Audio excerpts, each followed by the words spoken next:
My name is Melissa, and I am a new mother. So my husband and I had talked about getting life. All right. Okay, thank you, Lorinda. I'm going to call to order this work session of the Larimer County Board of Commissioners. Today is Wednesday, November 6, 2019. I am Tom Donnelly. I'm the chairman of the Board of Commissioners this year, joined by John Cafalis, Commissioner from District 1, Steve Johnson, Commissioner from District 2. Linda Hoffman, our county manager, is here somewhere, and Lorinda Volker, our assistant county manager, is also with us. This afternoon, the board has a work session regarding limiting youth access to nicotine. Tom Gonzalez, the director of our Larimer County Health Department, is with us, as well as a number of individuals. Since there may be folks who are listening in to this meeting, it's being broadcast on the internet, might I first ask that you all introduce yourselves to put a voice with a name for those who might be listening in. Director, why don't you begin? Yes, thank you for having us. Tom Gonzalez, Public Health Director for Larimer County Department of Health and Environment. Andrea Clement Johnson, Health Promotion Division Director at Larimer County Department of Health and Environment. Hi, I'm Lisa Lake with the Larimer County Health Department. I oversee and supervise the tobacco prevention program. Frank? Frank Haug, Assistant County Attorney. David Aero, County Attorney's Office. Welcome, guys. Who'd like to begin? I will just do a quick intro and then turn it over to Frank. Again, thanks for having us here to talk about limiting youth access to nicotine, a rising concern around our youth in our nation, as well as Colorado. You will see some data, some alarming data for Colorado and Larimer County when it comes to youth access to nicotine and those youth that are using nicotine. Real quickly, though, I want to talk a little bit about our work at the Health Department. The goal of our tobacco prevention program is to prevent disease, disability, and death caused by tobacco.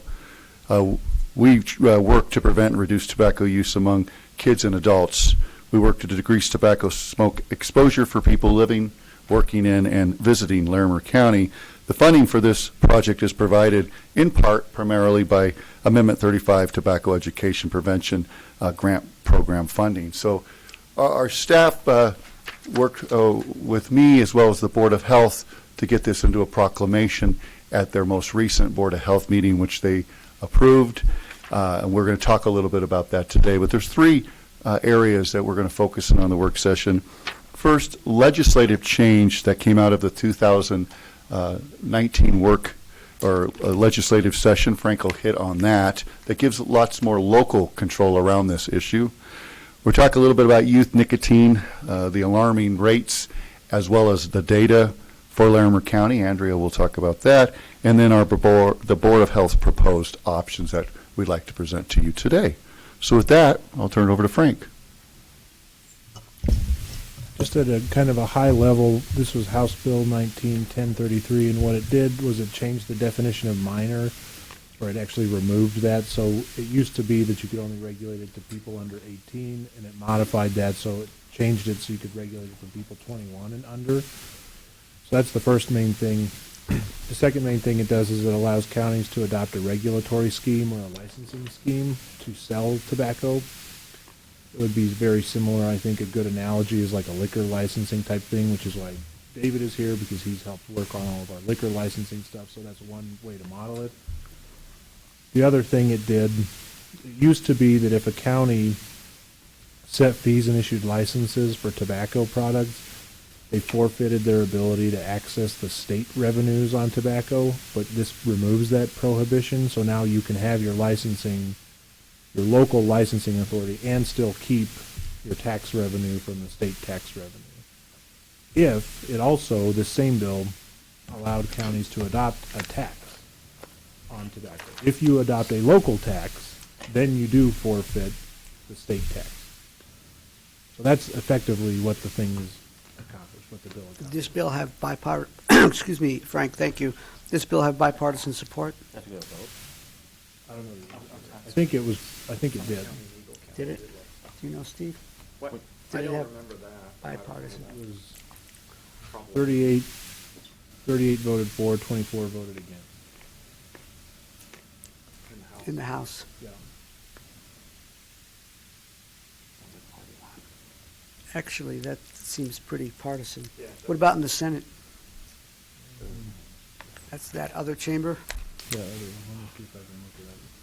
The other chamber. No, and I don't want to slow things down, but I just think that has some relevancy, just a little bit indirectly. Not to us. Well, no. We're Yeah, let's- Republicans and we don't care. Well, let's not take too much time with that. Let it go. I was going to be quiet. It's okay, Frank. Well, as you can probably imagine, with passage of this, there's been a lot of activity going on in the world of tobacco prevention, specifically around youth access. And I wanted to start the conversation today and give some information about why we specifically get concerned when we're talking about nicotine and youth.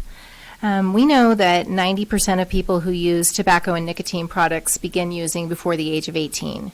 I've seen complementary data that indicate that 95% of people who begin using tobacco and nicotine products start doing so before the age of 21. So it is primarily very highly a youth initiation for these products.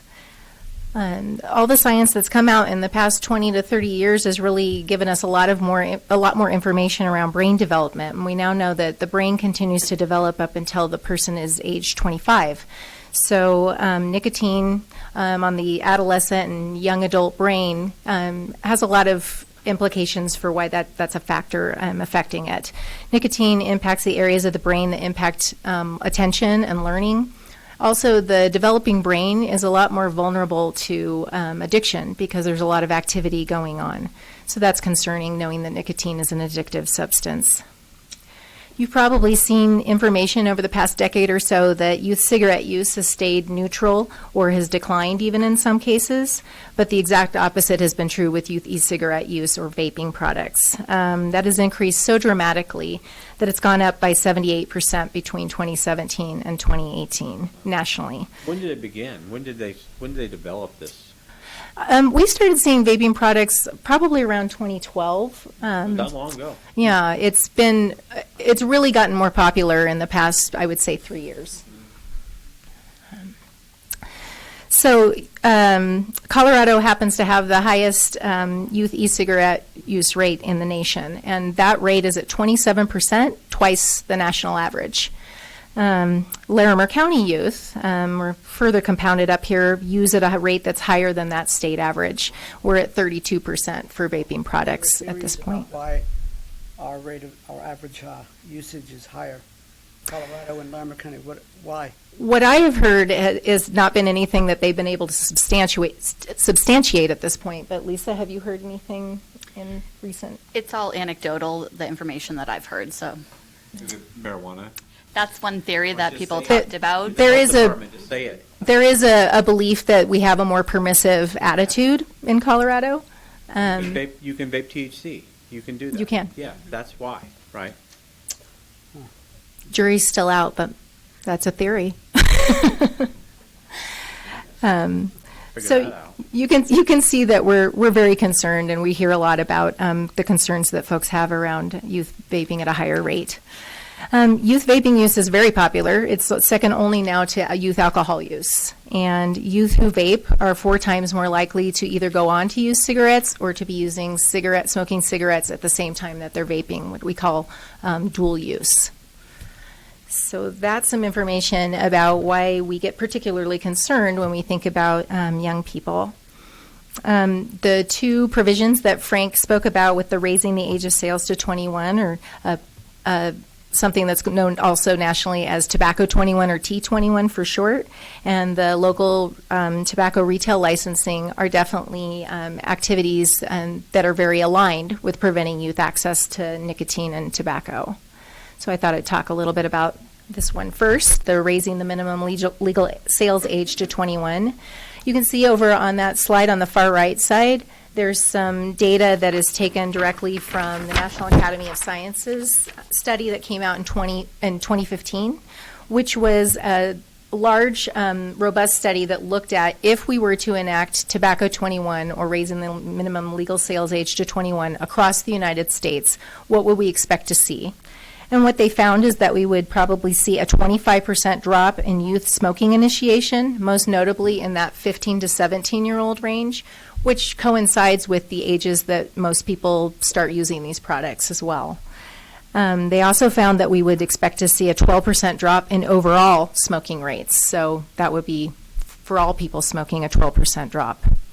And interestingly, they found that 16,000 cases of preterm birth and low birth weights would be averted in the first 5 years following this enactment. And sometimes people ask, well, how would that happen because of this? And that's because we know that our young pregnant moms who are under the age of 21 and who smoke at a much higher rate than our moms who are over the age of 21. Smoking rates are much higher for younger people. So another thing that's interesting about the idea of raising the minimum legal sales age to 21 is that it reduces the likelihood that older high school students would be able to legally purchase products for their underage peers. Not surprisingly, sometimes high school students let us know that they gain access to these items through their social sources, and very often a social source is their pal who's 18. So if we raise the age to 21, we kind of put a kibosh on that, because 21-year-olds are not running in the same circles as 15, 16, 17-year-olds, and they're not attending high school. When I was preparing for this work session, typically. When I was preparing for this work session, I was looking at various data and different interesting stories that I could share with you. And one of the things I came across was a CDC survey where they had looked at people's attitudes on whether or not they favor raising the legal sales age. And not surprisingly, 3 out of 4 people across the United States are in favor of that. But I thought it was interesting that 70% of people who smoke are also in favor of raising the legal sales age to 21. And there's probably a lot of reasons for that, but I think one may be because they can reflect on the time which they started using these products. So the other piece I wanted to talk about was retail licensing.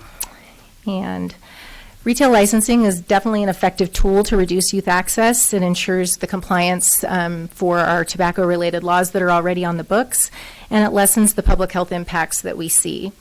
There are some federal compliance efforts that exist, and it's good that we have those, but they do have some gaps. One big consideration in Colorado is that we're one of 13 states that doesn't currently require a license to sell tobacco and nicotine products. So that's why the local angle is something that's being pursued. That makes it kind of challenging for us to keep track of what's going on the landscape. So we do depend heavily on these federal compliance pieces. But there are some gaps in that. If I could just, I passed out a handout that our tobacco prevention folks and our communications office put together. And on the back side, there's some information about access. And you can see that even with the compliance with monitoring retail sales to make sure that youth aren't able to purchase, they sometimes are successful in being able to do that, and at a fairly high rate in some cases. So there are gaps. So can you talk a little bit about what the current inspection process is for retailers? What do they look for, and who exactly is doing it? Sure. There are FDA inspections that are done, and there's what's called SINAR inspections that are done, and they both involve taking youth out to go into retail outlets and try to purchase those products. And I'm going to let Lisa talk a little bit more about that because she's more up to date on this piece. So usually they'll have a youth operative go into a retail establishment, and if they ask for ID, they do typically show their ID. In some cases, they find that the retail establishments aren't even asking for ID. So it can be done through FDA, which is filtered down from the federal government through the state. The state then contracts out a lot of times locally. So right now, the Weld County Health Department has an FDA contract that is also responsible for Larimer County. And then when they go into the stores, a lot of times if the youth purchase the products, they then leave the store. The retail establishment does not typically find out right away that a youth was trying to purchase, so it's usually done after the fact. If it's through the FDA, they'll receive a warning letter. And usually there's not penalties with that first warning letter. They usually need to have multiple violations within a certain time frame. And then some of the compliance checks are done through the Department of Revenue as well. And with both of those, they don't necessarily check every retail establishment, so there may be some that have never been checked. And so it's just, they don't even have a full, complete list of what the retailers are, since there's no way to track that since there's not currently a license. But typically they'll have, it's usually a 16 or 17-year-old right now that will go into those. In communities that have already raised the age, FDA and DOR are still having a 16 or 17-year-old, which has led to some issues with those that have an age of 21. So they're right now just abiding by that 18. So do you know how many inspections in Larimer County were done, say, in the last year? I'm not sure if Andrea has that on her sheet. It's certainly information that I can get for you, though, if we don't have that. How many were actually conducted, but the information that we do have is that only 50% of retail establishments are visited on an annual basis under the current structure. Yeah, I can't imagine how many would be. How many places sell? That's a great question. It's something that Lisa was, what Lisa was alluding to was that we have 289 known retailers, and I think that's an important distinction. Does that include every single gas station? Is that? That's what we know. Okay. And without having that that requirement at the state level where we're actually monitoring the number of licenses and know exactly how many people are selling, it's our best guess. Is the list of people that are inspected available to the public, similar to restaurant inspection lists is available to the public? Is that public information? Can public access that? I don't know if they would know how to access it, but yes, there is a website that's actually how I look it up. There's a website that you can go to that will give a list of the retailers. It will also give a list of all the retailers that have been checked and whether they were in compliance or not. FDA also on their website, you can look up all of the FDA compliance checks as well. The one that was created by the state combines the FDA and the Department of Revenue ones. So when they go in and inspect, are they looking, is there federal laws about 18-year-old? Is that what they're enforcing, a federal 18-age law? Yes, that's correct. So if we adopted a 21 age, you said they would continue to 16-year-olds. So would they be citing someone for a federal 18 violation, or would we have to have our inspectors cite for a 21 violation? Would we have to send 19 and 20-year-olds in that the federal government wouldn't? How would that work? Would we have two sets of inspections, or any ideas? If we have access to that information, which it does, so the FDA could enforce their regulations for it, which is perfectly fine. But if we have additional licensing requirements for this T21, we could enforce our regulations for it as well. The FDA won't do that. Right. So if we get access to those inspections, we can run it through our regulatory process separately and use that information to determine if there's a violation of Larimer's system, and then make a decision on their license, because they'll need a local license, and then we can make that decision. Okay. What are typical federal penalties for repeat violations of the 18-year age? Do you know?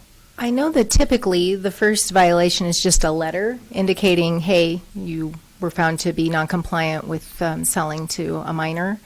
Lisa, do you know more about the... When I was looking it up, there was, because they'll actually post all the letters that they actually send out to the retailers, and the one that I looked at had 3 violations within a 24-month period, and the penalty was $570. Uh-huh.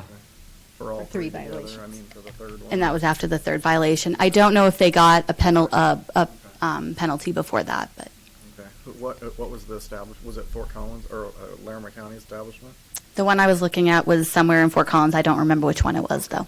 So can I ask David a question? What is it? Do we put information up about violators of illegal liquor sales or anything like that? Is there any do we put that information? No, up? I don't believe we have a posting of it. We do Okay. obviously have the notices of the hearings and that information, but there's no website that you can go check if there was a violation from the local authority. What happens if someone violates marijuana sales That's a state regulatory enforcement. Department of Revenue enforces that, or is it? Okay. Okay. Thank you. I'm sorry. No, you're great. Ask the questions. It's important. So I think the general feel, at least from the tobacco prevention angle, and specifically when we're thinking about youth access, is there aren't a lot of consequences and penalties to the current structure. When there's a local retail license in place, municipalities and counties are able to monitor who is selling, conduct more regular compliance checks. As I said, only half of the known retailers are currently being visited that we know of, and promote license provisions for selling tobacco and nicotine products that are important to the local or to the county decision makers. So if we inspect it, I know we probably have the ability to take action against the license. Would we have ability to, under the legislation, establish a fine structure that would the county keep that fine, those fine payments? Okay. Yeah, that's a good question, Commissioner. That's what we're seeing with about 20 local Colorado municipalities or counties, and they're putting together a enforcement structure much more effective than what the FDA is doing.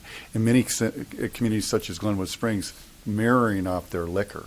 So if you get a third time strike kind of thing, you have to shut down or not sell that product for a certain number of days. Something that would be more punitive than a $500 fine per se to limit that access. Is the legislation clear that we have the ability to suspend somebody's license?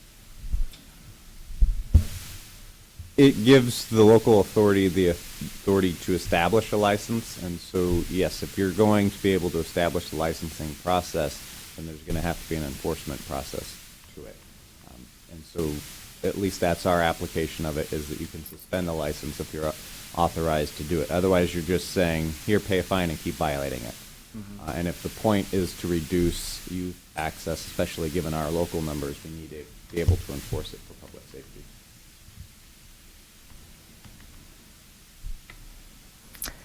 Are there any additional questions on the retail licensing? Yes. John, go ahead. What are ways that if we establish this regulatory framework, how do we pay for this regulatory framework?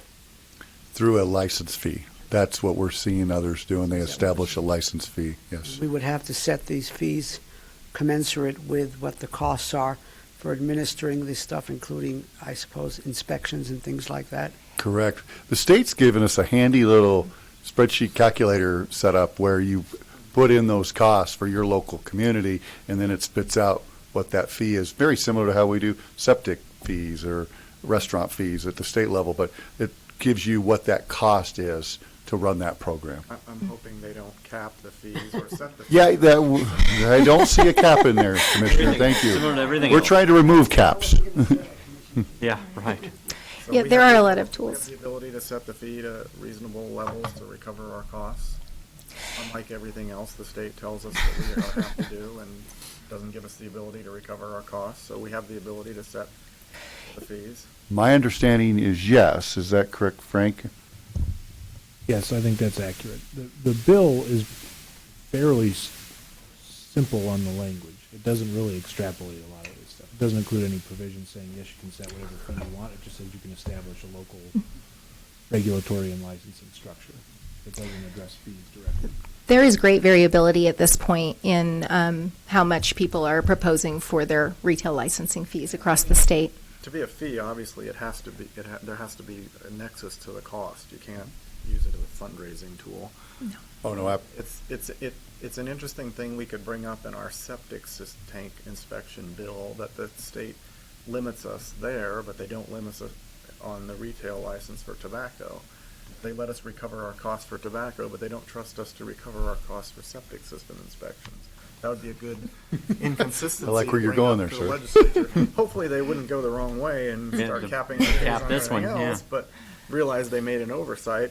Hopefully they'll realize they did something smart this time. Mr. Chair, I have another Yeah, question. go ahead. Thanks. So are you aware, excuse me, that there is a statewide association of small businesses that sell vaping products, and they have lobbyists, and that those lobbyists have suggested model ordinances and regulations I've been presented with those, and the reason that I've been presented and not my commissioner colleagues is because the lobbyist that reached out to me is just somebody I know from the legislature. And I said, you need to interface with all of us. But I guess my question is, are you aware that such an association agrees, and apparently they're out, sharing some sort of best practices around oversight regulations? Yes, at the Colorado Association of Local Public Health Officials last policy committee meeting, we were presented this group and membership, but we have not heard from them or seen that. Have you seen those? They sent me like a 3-page fact sheet. Is that something you'd like me to share with you? Sure, I haven't seen it, no. I guess I must be special, Commissioner. I've been saying that for a long time. Yeah. Well, you know who it is. You know who it is who reached out to me? Remember Joe McCloskey? Oh, yeah. It's Democratic Joe- speaker. Joe Megacy? Joe Megacy? McCloskey. Neither here nor there. Let's move on, Oh, ran please. for Congress, didn't he? Yeah. I don't know. I don't. Maybe. I don't know. Please, let's move on. They leave me alone. I just wanted you to be aware of that, and I'm happy to share that with you. That's why. Thank you. I think I've heard that. I think I would just be happy to provide any additional information that you want, but I would just want to give you kind of a landscape of what's been happening in the state since the passage of 1033. When we developed the handout that you have in front of you about 3 months ago, there were only 6 municipalities who had explored raising the legal sales age to 21, and now there are 20. I just found out there's a new one this week. There's a lot of momentum going on. So 20 doesn't sound like a lot, but that's over triple what's happened in just 3 months. So there's a lot of momentum and a lot of interest. Isn't it correct that before this legislation passed, local jurisdictions could not do this? Is that right? Well, Raise much the, of, raise the age to Much 20? of it. yeah, could do the age range because of that whole definition change on youth, as well as it was only smoke-free tobacco products. So there were some communities like Fountain and Manitou Springs and others that did chewing tobacco and those things, but cigarettes they could not. It was specific. Because they would, Because when I was in the legislature, there were at least a few attempts to try to raise the tobacco age to 21, but they came close the last time, but we were not successful. Oh. The other part was you forfeited your revenue. Yeah. It used to be you forfeited your revenue, but now you don't have to. So before passage of 1033, there were 8 communities that actually had non-cigarette tobacco retail licenses. And So- it looks like, I'm sorry. I was just going to say it from the recent election from yesterday, I saw that at least some communities passed or had some success in passing rather significant taxes, local taxes on Price increases, these yes. products. Yeah, I just got an email on that this morning that there were 6 that were successful in price increases last night. So, I mean, one thing we're always interested in is our ordinance would only affect the retailers in the unincorporated areas, so it would be of interest to us if the city of Fort Collins, the city of Loveland, the other municipalities, are they interested in pursuing this, or have any of them pursued that? Because if somebody could come in and buy them in Fort Collins, it wouldn't really make a lot of sense for us to be spending a ton of money inspecting somebody out in the unincorporated, a retailer out in the unincorporated area. Yes, speaking specifically with the city of Fort Collins, we've had 2 council persons at a recent meeting that Commissioner Cafalis was at bring this up as an issue. They've, after the meeting, approached me. We're curious about this work session, as well as Darren Atterbury has reached out to me, as well as County Manager Linda Hoffman regarding this, is showing interest as well. I mean, it's of interest, though, that the cities probably don't want to do it if somebody can go in the unincorporated area and buy it as well. I mean, it's a two-way street. We ought to all be on the same page. I agree. Have some effectiveness. Absolutely. Berth is watching us, as what I've been told. Loveland's got a task force as well, looking into this, is what we know, as far as other. A task force.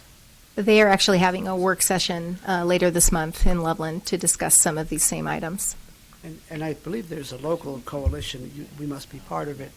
I know my daughter-in-law who works for Partners Mentoring Youth, that they have been involved in some community-based efforts to look at, what the county or perhaps what the city might do. I'll add that there's 2 possible structures for an ordinance under the statute. One is to be solely located in unincorporated Larimer County. The other one is to actually cover the entire county, including those areas within the municipalities. However, in order for it to be effective within the municipalities, they have to sign on an agreement. So it essentially still allows them that autonomy within their own jurisdiction. We'll have to talk to them to see which is the most manageable. Obviously, a consistent practice throughout Larimer County, including the municipalities, will make it easier for, Retailers would like that. yes, retailers, better than- consumers, everyone to be able to do it. But we'll obviously reach out and talk to them to see if they're interested in partnering with the county or how that process will go. But That would be a very good idea and important information to have if we're going to make a decision. Sure. And I assume since cities don't have health departments like ours, certainly, are they visiting with you guys? Are you working with those task forces in Loveland so they have some public health experts on them? We are. Lisa? Yes, we have, the Loveland Task Force is actually made up of nonprofit groups. The vaping community is actually in it, so it may, I'm not sure if it's that same person that you've talked to, as well as a staff member from the health department. Okay, good. Thank you for doing that. And several of the tobacco prevention staff have had conversations with Fort Collins City Council. As well as Berthoud. As well as Berthoud. Yeah, I went to that meeting with one of the tobacco prevention staff members as well. And the health district of Northern Larimer County must be at the table as well. Since they do our cessation pieces, yes, they would absolutely be a partner. So what are the next steps in Well- further discernment on this matter? Yeah, well, really, thank you for that question, was to look at your guidance and direction moving forward. Our recommendation through our Board of Health is to pursue T21 and a regulatory framework. We believe that one of the reasons we are high, or we have the high percentage, is because of this easy access in Colorado, being one of 13 states where we don't have a license or a regulatory framework, where our neighboring states do, and they have a lot less percentage of youth vaping. So that's concerning there. But looking at that direction, I heard from Commissioner Johnson to meet with the municipalities and have those conversations. If that would be the direction and guidance, we absolutely do that and see what their appetite is. What was it? Meet with the community, municipalities. Is that what you said? Yeah. Yes. Yeah. Yeah. Why don't you mention what happened at the Board of Health meeting? Maybe it was the previous to the last one, but when a bunch of health providers came. Sure. I don't know if these guys know about that. I was there, but No, I can and I see. probably mentioned it, but sometimes listen to you. We, at the Board of Health meeting, during the conversation and public input, we did have UC Health as well as Banner Health in great support of the proclamation, the resolution, and really hitting on troubling statistics with youth in their emergency room with these vape issues with the lungs and concerning issues on chronic conditions later in life. So they're very much in support of that proclamation. Actually, that brings up, if I may, that brings up another matter. And in terms of our data collection, are we able to show the healthcare costs associated with tobacco use and in terms of respiratory diseases and how that is a contributing factor to our healthcare costs and inpatient costs and so forth? I know that there is data that exists on the costs nationally, and I'm sure there is state-level data. We would have to do a little checking to see if there's local data. I would think there's a way. And as far as engagement, I heard that we'll be meeting with the municipalities, and of course that makes sense.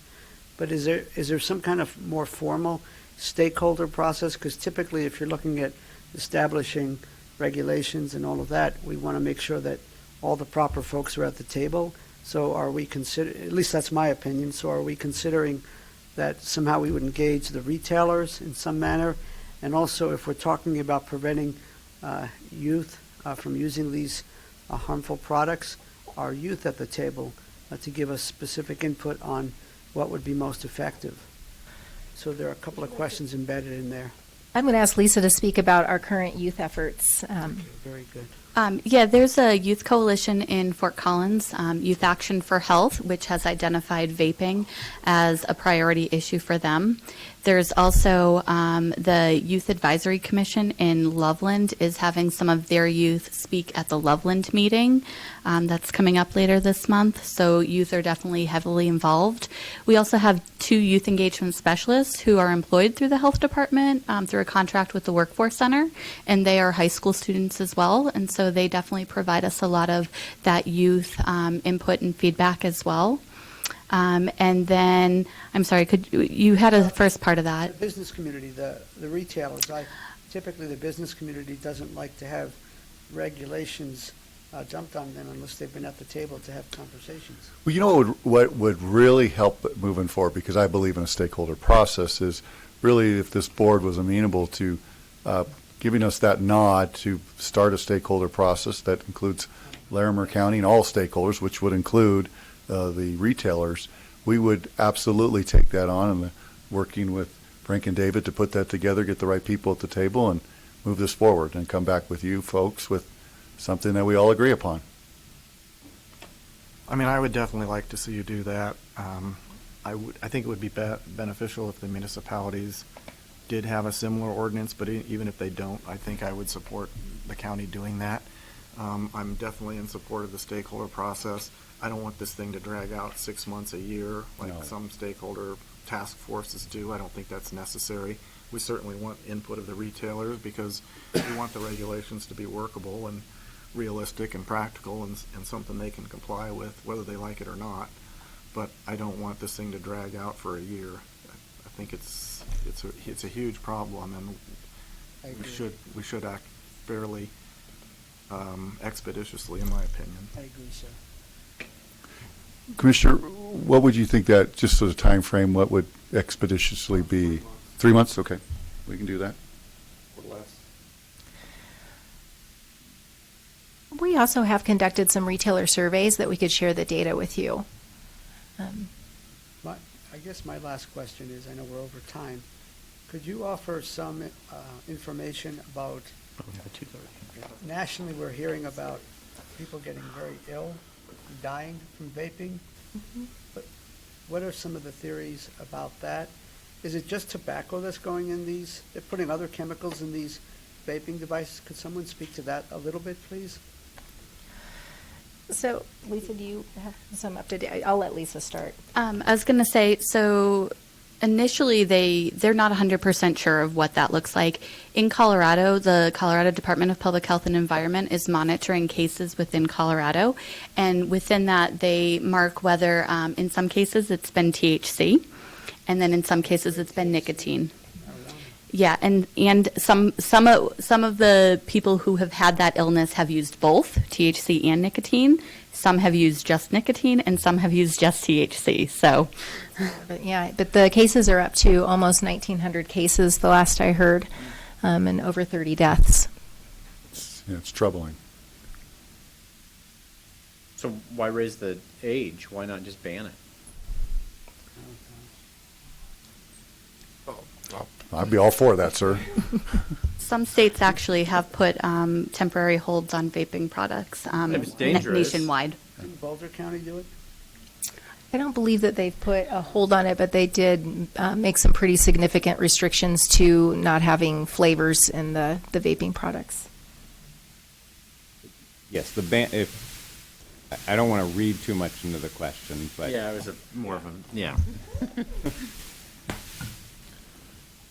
So if what I would kind of back or recite what I heard is move forward with the stakeholder process, a short 3 months or less process that includes our municipalities, our retailers, and other interested folks, and come back to this board with what comes from that, hopefully within 3 months.